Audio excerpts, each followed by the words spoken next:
বৃদ্ধা মায়ের খেদমত করে দিবেন, আর এই নারী সাহাবীর খেদমত আপনি করে দিবেন। এভাবে করে করে একজন একজন করে করে সব ভাগ করে দিছে। ওমর রাদিয়াল্লাহু তাআলা লিস্টটা একটু চেক করে দেখে যে যতগুলা অসহায় নারীর নাম এই লিস্টের ভিতরে লেখা আছে, সব নারীদের, অসহায় নারীদের খেদমত কেউ না কেউ দায়িত্ব নিছে, কিন্তু নিচে একটা অসহায় নারীর নাম এখনো অবশিষ্ট আছে যার দায়িত্ব কেউ নেয় নাই। হযরত ওমর অর্ধজাহানের খলিফা, খলিফাতুল মুসলিমিন যাকে বলা হয়, উনি ভাবলেন যে একটা অসহায় নারীর জায়গা খালি আছে, আমিও তো অবসর বসা আছি, আমি কি করব? আমি তো নিজেই বসা আছি, আমার কাজ কি? দরকার নাই, আমি চলে যাব, যা বৃদ্ধা মায়ের কাজ আমি ওমরই করে দেব। সুবহানাল্লাহ। তো যেই সময়কার রাজা বাদশাহ, অর্ধজাহানের খলিফা, যেই বাদশার চিন্তায় এমন উন্নতি হয় যে আমি রানিং বাদশাহ বেঁচে থাকা অবস্থায় আমার প্রজনের ভিতরে একটা অসহায় নারী অসহায়ত্ব অবস্থায় জীবন পরিচালনা করবে, আর আমি ওমর এখানে সুখে বসে থাকবো, এটা কখনো হতে পারে না। ঠিক কি বলি? এমন চিন্তা দ্বারা যেই রাষ্ট্রের বাদশাহ হয়, ওই রাষ্ট্রের উপর আল্লাহর পক্ষ থেকে আপনা আপনি রহমত আর সাকিনা নাযিল হয়ে যায়। সুবহানাল্লাহ। হযরত ওমর ফারুক রাদিয়াল্লাহু তাআলা আনহু আর দেরি করে নাই, প্রথম দিন ফজরের নামাজ আদায় করার সাথে সাথে চলে গেছে বৃদ্ধা মায়ের বাড়িতে। বৃদ্ধা মায়ের বাড়িতে যা দরজার ভিতরে ডাক দিয়া বলে, মা, ও মা, দরজাটা খুলিয়া দেন গো মা। বৃদ্ধা মা দরজা খুলে দেয়, তাকায়া দেখে হযরত ওমর এখানে আগমন করছে। এবার বৃদ্ধা মা দিকে দিকে বলে, রে ওমর, ব্যাপারটা কি বুঝতে পারল? এত সকালবেলা আমার বাড়িতে কেন আগমন করলা? কেন আগমন করেছো রে ওমর? হযরত ওমর বৃদ্ধা মাকে দিকে দিকে বলে, মা, আমি ওমর আপনার বাড়িতে আগমন করেছি আপনার খেদমত করে দেওয়ার জন্য, আপনার কাজ করে দেওয়ার জন্য। মা, যদি আপনার ঘরটা ঝাড়ু দেওয়ার প্রয়োজন হয়, আমি ওমর ঘরটা ঝাড়ু দিয়ে দিব। আর যদি আপনার রান্না বান্না করে প্রয়োজন হয়, আমি ওমর নিজের হাতে রান্না করে দিব। আপনার যদি পানি আনার প্রয়োজন হয়,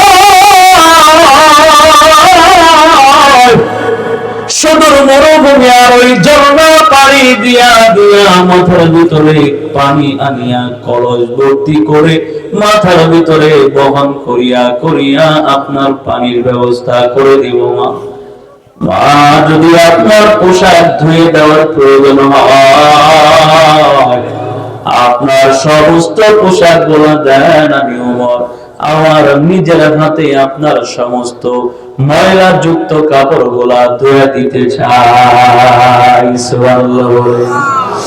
এবার বৃদ্ধা মহিলা দিকে দিকে বলে, ভালো করে শুনিয়ে নাও, ভালো করে শুনিয়ে নাও। প্রতিনিয়ত একজন ব্যক্তি আমার বাড়িতে আসিয়া আমার কাজগুলা করে দেয়, আজকেও সেই লোকটা আসিয়া আমার কাজ করে দিয়া চলে গেছে। ওমর, তোমার কাজের প্রয়োজন নাই, যাও বাড়িতে চলে যাও।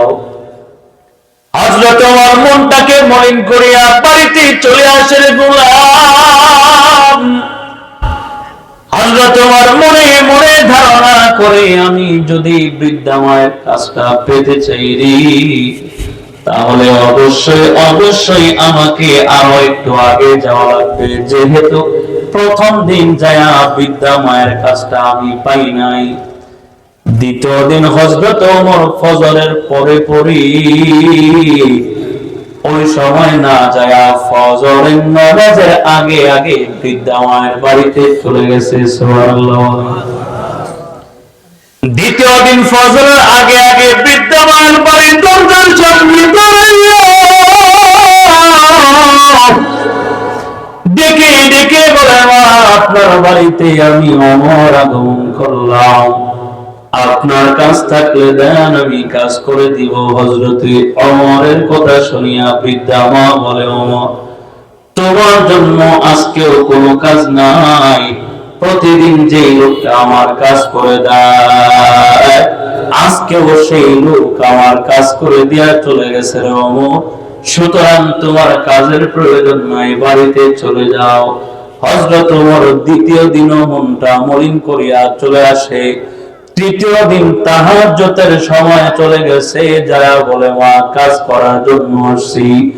একে একে 3 দিন যাওয়ার পরেও বৃদ্ধা মা তৃতীয় দিন ফিরা দিছে, বলে ওমর বাড়িতে যাও, তুমি আসার আগে আমার যে লোকটা প্রতিদিন কাজ করে দেয় আজকেও সেই কাজ করে দেয়া গেছে। আপনারা বলে থাকলে বলেন একে একে কয়দিন হযরত ওমর বৃদ্ধা মায়ের বাড়িতে গেছে? একে একে 3 দিন যাওয়ার পরে যখন কাজটা না পাইয়া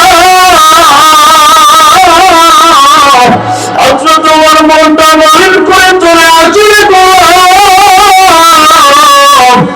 এবার হযরত ওমর দিকে দিকে বলে, বৃদ্ধা মায়ের কাজের আমার দরকার নাই, তবে আমি ওমর একে একে 3 দিন যাইয়া ফিরা আসলাম যেই কারণে, ওই কারণটা হলো আমি কাজের জন্য যাওয়ার আগে অন্য একজন লোক আইসা কাজ করে দেয়া যায়, আমার কাজের দরকার নাই, ওই লোকটাকে আমার দেখা দরকার। একে একে 3 দিন যায় ফিরে আসছে, কেন? কয় তোমার দরকার নাই, তোমার আগে অন্য একজন কাজ করে দেয়া গেছে। এখন বলেন আপনি যদি একটা কাজে বারবার যায় ফিরে আসেন তখন দেখবেন ওই কাজের থেকে অনীহা উঠে যায়, কিন্তু কেন কাজটা হচ্ছে না ওইটা যাচাই বাছাই করার জন্য একটা চিন্তা আসে, ঠিক কিনা বলেন? যখন লোকটাকে দেখার জন্য একটা বড় প্রতিশ্রুতি নিয়ে আনিল যে কে আমি তাকে দেখবো, কাজ লাগবে না, আমি কার জন্য প্রতিদিন ফিরে আসি, একে একে 3 দিন ফিরে আসলাম, ওই লোকটাকে আমার দেখা লাগবে। হযরত ওমর পরের দিন রাত্রিবেলা মধ্যরাতেও যায় না, রাতের শুরুবেলায় হযরত ওমর এশার নামাজ আদায় করিয়া বৃদ্ধা মায়ের বাড়ির এক পাশে শীতের রজনী চাদরটারে মোড়া দিয়া বৃদ্ধা মায়ের বাড়ির এক পাশে দাঁড়ায় দাঁড়ায় গোপনে গোপনে দাঁড়ায় দাঁড়ায় দেখে কে আসে। মুসলমান রাত্রি যখন হাঁটি হাঁটি পা পা করে গভীর ভাতের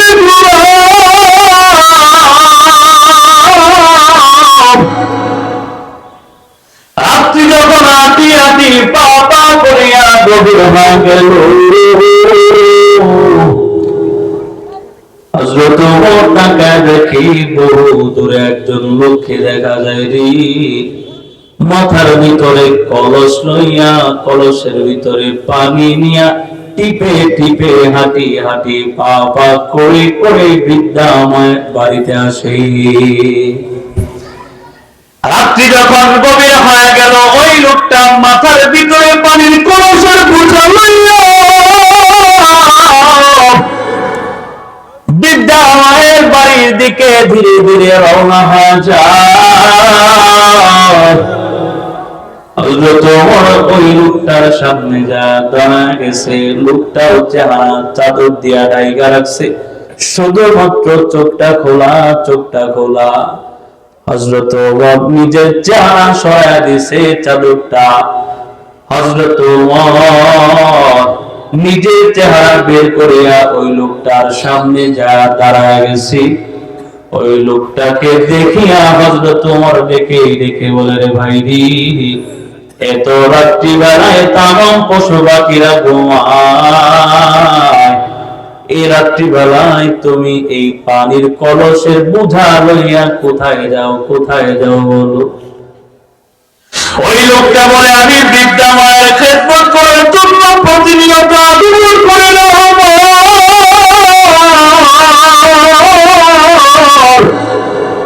প্রতিনিয়ত বৃদ্ধা মায়ের খেদমত আমি করে দেওয়ার জন্য আসি। এবার হযরত ওমর বলে, ভাই রে, চেহারাটা একটু সরাও না দেখি তোমার বরকতির চেহারাটা। ওই লোকটা চেহারা থেকে চাদর সরায় না, কারণ যারা প্রকৃত পক্ষে মুমিন তারা নেকামল মানুষের দেখা করতে পছন্দ করে না। কথা ঠিক না?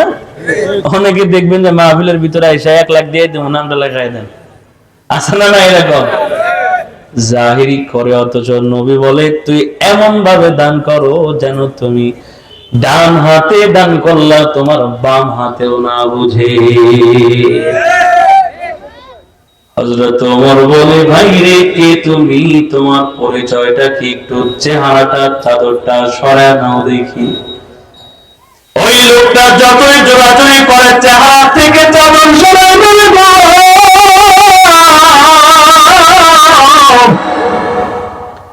এক পর্যায়ে হযরত ওমর নিজেই রাগান্বিত